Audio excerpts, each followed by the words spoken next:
NCERT Mathematics class 7 or exercise number 2.1 or question number 10 দিয়া আছে যে out of the water tanks in a Ranju's house or water tanker কথা কৈছে each has had 500 liter of water দুটা ট্যাঙ্কত 500 কে পানী আছে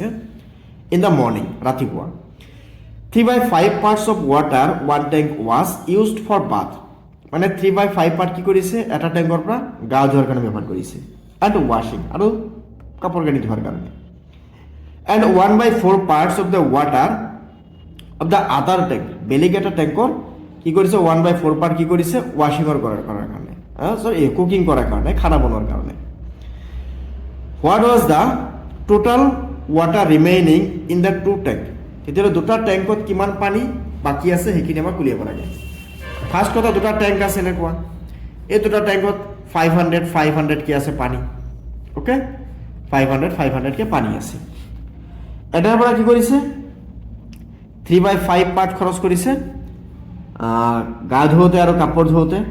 আৰু এটাৰ পৰা কুকিংৰ নামত খৰচ কৰিছে কিমান কুকিংৰ নামত খৰচ কৰিছে 1/4 পাৰ্টস তেতিয়ালে এই দুটা ট্যাঙ্ক মিলি কিমান পানী বাকি আছে বা কিমান পানী এতিয়াও ৰৈ আছে ট্যাঙ্ক দুটাত এটো উলিয়াব লাগে ঠিক আছে তো আমি এটো চাম কোশ্চেন নাম্বার 10 এতে লিখি দিয়া গিভেন টোটাল ওয়াটার কিমান আছে 500 প্লাস 500 তার মানে 1000 লিটার ওয়াটার আছে তো ফার্স্ট কি করেছে নাম্বার 1 যদি আমি চাও ইউজড ফর বাথিং গা ধোৱাৰ কাৰণে কিমান খৰচ কৰিছে 3/5 of 500 পৰা 3/5 মানে 3/5 into 500 তো 5 যাব ইয়াতে কিমান একৰ মাজত 5ৰ মাজত 100 বাৰ তাৰ মানে 3 into 100 তাৰ মানে 300 লিটাৰ খৰচ কৰিছে গা ধোৱাৰ নামত ওকে 300 লিটাৰ খৰচ কৰিছে তাৰ পিছত ইউজড ফৰ কুকিংৰ নামত খৰচ কৰিছে কিমান 1/4 কাৰ 500 লিটাৰৰ ভিতৰৰ পৰা তো 1/4 অফ মানে ইনটু 500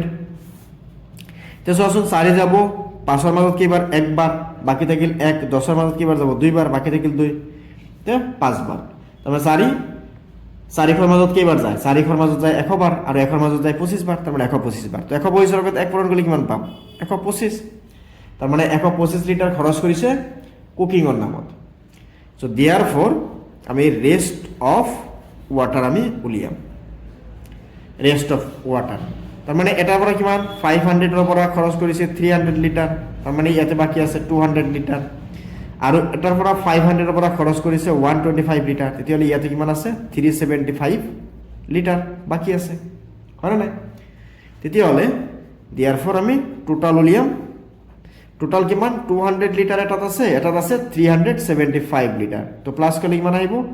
575 লিটার বাকি আছে হৈ গল এটা যা কোশ্চেন নাম্বার আমি চাম 11 ত আমি চাও 11 ত এটা কি কৈছে 11 ত এটা কোৱা আছে যে Babita took 1/4 part of cake for eating Babita এটা কেকৰ পৰা 1/4 পার্ট খাবলৈ লৈছে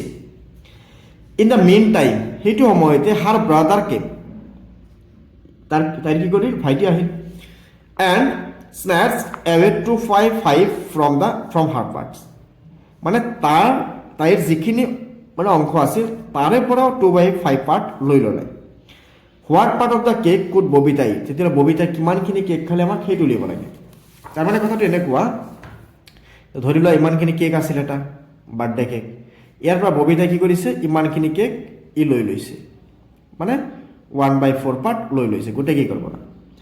তাৰে পৰা কি কৰিছে ইয়াৰ ভাইটি আহি কিনে এইখিনিৰ পৰা আকৌ ই লৈ লৈছে 2/5 পাৰ্ট তেতিয়াহ'লে ববিতাই কিমানখিনি কেক খালে যে ইয়াৰ পৰা কিমানখিনি কেক খালে আমাক সেইখিনিৰ অনুপাত উলিয়াব লাগে বা সেইখিনিৰ ভ্যালু উলিয়াব লাগে তো আমি ইয়াতে লিখিম যে given Babita took 1/4 part okay and brother took কি কৰিছে 1/4 পাৰ্টৰ পৰা কিমান পাৰ্ট লৈছে 2/5 পাৰ্ট লৈছে মানে 2/5 অফ 1/4 তেতিয়াহ'লে অফ মানে কি ইনটু সো 2/5 ইনটু 1/4 তেতিয়াহ'লে কিমান পাম আমি ইয়াতে 2 আৰু ইয়াতে কিমান পাম 20 তেতিয়াহ'লে 2 যাব একবাৰ 20 যাব কিমান 10 বাৰ হৈ গ'ল তেতিয়াহ'লে আমাক কি কৈছে যে ববিতাই কিমানখিনি খাইছে এইটো উলিয়াব লাগে ওকে সো দেয়াৰফৰ ববিতা এট ববিতাই কিমানখিনি খালে তেতিয়াহ'লে ইয়াতে লিখি দিয়া 1/4 পৰা মাইনাছ কৰি দিয়া 1/10 তেতিয়াহ'লে যদি আমি চাওঁ ইয়াতে আমি যদি 1/4 লগত ইয়াতে এটা 5 ইনটু কৰি দিওঁ ইয়াতে এটা 5 ইনটু কৰি দিওঁ মাইনাছ ইয়াতে 1/10 লগত যদি আমি 2 ইনটু কৰি দিওঁ ইয়াতে এটা 2 ইনটু কৰি দিওঁ কিমান পাম তেতিয়াহ'লে ইয়াতে পাম 5 ইয়াতে পাম কিমান 20 ইয়াতে আহিব 20 মাইনাছ ইয়াতে আহিব কিমান 2 তাৰ মানে 3/20 তাৰ মানে 3/20 পাৰ্ট ববিতাই খাইছিল এই গোটেইখিনি কেকৰ পৰা ওকে নেক্সট আমি চাওঁ কুৱেশ্যন নম্বৰ 12 কুৱেশ্যন নম্বৰ 12 কি আছে ইয়াতে Question number 12 আছে the out of ready-made shirt in a shop 1/9 parts are white কি কৈছে out of ready-made shirt এটা দোকানৰ 1/9 পাৰ্টটো কি আছে আৰু হোৱাইট পাৰ্ট আর হোয়াইট 5/9 পার্ট আর blue and the rest are yellow মানে ইয়াতে 1/9 পার্টটো আছে কি বগা 5/9 পার্টটো কি আছে নীলা আৰু বাকি যিখিনি আছে সেইখিনি আছে ইয়েলো মানে হালধীয়া if the number of yellow shirt is 72 যদি ইয়েলো শাৰ্ট 72 টা হয় what are the number of shirt R আদাৰ ভ্যাৰাইটিজ তেতিয়াহ'লে বাকি কি কালাৰৰ শাৰ্ট কিমানটা আছে সেই দুটাক আমি উলিয়াব লাগে and what is the total number of the shirt in the shop আৰু টোটাল কিমানটা শাৰ্ট আছে হিটোক আমাক উলিয়াব লাগে ওকে তখন ইন্টারেস্টিং হয় তোমালোকে ভালকে চাবা এইটো কোশ্চেন নাম্বার 12 তো ফার্স্ট অফ অল কি কৈছে 1/9 পার্ট কৈছে ইয়াতে আমাক দিয়া আছে গিভেন হোয়াইট শার্ট কিমান কৈছে 1/9 পার্টস তাৰপিছত নেক্সট আছে কি ব্লু শার্ট কিমান কৈছে 5/9 পার্ট কৈছে ওকে এটা সব 5/9 পার্ট কৈছে ব্লু শার্ট 5/9 পার্ট আর বাকি যেখিনি আছে সেখিনি ইয়েলো তো আমি ফার্স্টত উলিয়াই লওঁ বাকি তেতিয়াহ'লে কিমানখিনি পার্ট আছে এই বাকিখিনি উলিয়াই কিনে তাৰপিছত আমি সেইখিনিক আকৌ 75 লগত কম্পেয়াৰ কৰিব লাগিব কিয়নো ইয়েলো 75 আছে তো তেতিয়াহ'লে আমি ইয়াতে লিখি লওঁ সো দেয়াৰফৰ ইয়েলো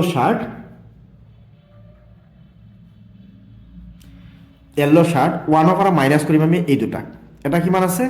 এটা আছে 1/9 আৰু এটা কিমান আছে প্লাস 5/9 তেতিয়াহ'লে ইয়াতে 1 মাইনাস এই দুটা পৰা আমি দুটা মিলি এটা 9 লিখিম আৰু ইয়াতে কিমান আহিব 1 + 5 কিমান আহিব 6 তেতিয়াহ'লে ইয়াতে 1 মাইনাস 6/9 এটোক মাইনাস কৰিব গ'লে আমি কেনেকৈ মাইনাস কৰোঁ এটা 9 লিখিব লাগে এটো 1 ৰ লগত 9 ইনটু কৰি 9 মাইনাস 6 তেতিয়াহ'লে 9 ৰ পৰা 6 মাইনাস কৰিলে কিমান 3/9 তাহলে এটো 1 বাই কিমান আহিব 3 তেতিয়াহ'লে 1/3 পার্ট ওকে তেতিয়া আমি ইয়াৰ পৰা কিমান পাই আছো যে 1/3 পার্ট আমি ইয়াতে পাই আছো যে ইয়েলো শার্ট অ্যাকর্ডিং টু কোশ্চেনত কৈছে যে 1/3 পার্টে কিমান 75 ওকে আমি ইয়াতে ধৰি লৈছো যে let total number of shirts be x তেতিয়াহ'লে এক্সৰ 1/3 পাৰ্টে 75 তেতিয়াহ'লে ইয়াৰ পৰা এক্স ৰাখি দিলোঁ 75 3 ডিভাইড আছে এইফালে গ'লে কি হ'ব ইনটু হৈ যাব 3 তো 75 লগত যদি আমি 3 ইনটু কৰোঁ কিমান পাম চোৱাচোন 3 5 গুণ 15 5 হাতত থাকিল 1 7 3 গুণ 21 আৰু এখন কিমান আহিব 22 তো 75 নহয় এটা বস্তু চাম ইয়াতে 75 হয় ইয়াতে আমাক কিমান গৈছিল এটা আমাক 72 বুলি গৈছিল ওকে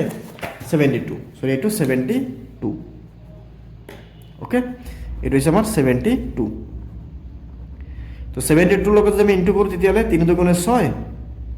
আৰু ইয়াতে 3 7 গুণ 21 তাৰমানে টোটেল চাৰ্ট হৈছে 216টা ওকে সো 216টা টোটেল চাৰ্ট আছে এতিয়া আমি লগতে হোৱাইট চাৰ্ট উলিয়াম therefore হোৱাইট চাৰ্ট তো হোৱাইট চাৰ্ট কিমানটা আছিল 1/9 কিমানৰ ভিতৰত 216ৰ ভিতৰত তো এতিয়া 216 9 ৰে তুমি হৰণ কৰি দিয়া 216 9 ৰে হৰণ কৰা 9 কেইবাৰ যাব দুইবাৰ গলে কিমান 18 বাকি থাকিল 3 636 ত কিবাৰ যাব 4 বাৰ এটো কিমান আহিব 24টা আছে হোৱাইট চাৰ্ট ওকে 24টা আছে হোৱাইট চাৰ্ট হৈ গল নেক্সট আমি চাও কিমান আছে ব্লু চাৰ্ট কিমান আছিল 5/9 পাৰ্ট কিমানৰ ভিতৰত 216ৰ ভিতৰত তো 9 216 কেইবাৰ যায় 24 বাৰ তো 24 ৰ লগত 5 পূৰণ কৰিলে কিমান আহিব 5 4 গুণ 20 ৰ 9 থাকিল 1 5 ৰ গুণ 5 গুণ 10 ৰ 1 110টা তেতিয়ালে 110টা মাৰ কি আহিল ইয়াতে 110টা আহিল ব্লু চাৰ্ট আৰু ইয়েলো চাৰ্ট কিমানটা আছিল ইয়েলো চাৰ্ট আছিল আমাৰ ইয়াতে 72টা তো চোৱাচোন ইয়াতে গোটেইখিনি প্লাস কৰিলে আমাৰ 216 আহে নাই এটাত আছে 24 এটাত আছে 110 এটাত আছে 72 তো গোটেইখিনি যদি আমি প্লাস কৰো কিমান আহিব 6 ইয়াতে এটা বস্তু চাবা ইয়াতে 5 4 গুণ 20 20 ৰ 16 হাতত থাকিল 2 হা 5 2 গুণ 10 আৰু 12 ইয়াতে 120 হ'ব তেতিয়ালে আমি যদি ইয়াতে 120 লিখি দিও তেতিয়ালে কিমান আহিব সো 6 আৰু ইয়াতে 2 2 4 আৰু 6 4 আৰু হাতত কিমান 1 আৰু 1 হাতত থাকিল 1 আৰু ইয়াতে 2 তাৰ মানে 216 তো হৈ গল আমাৰ এখিনি সমাধান সো আমি পৰৱৰ্তী ভিডিঅ'ত আকৌ লগ পাম ধন্যবাদ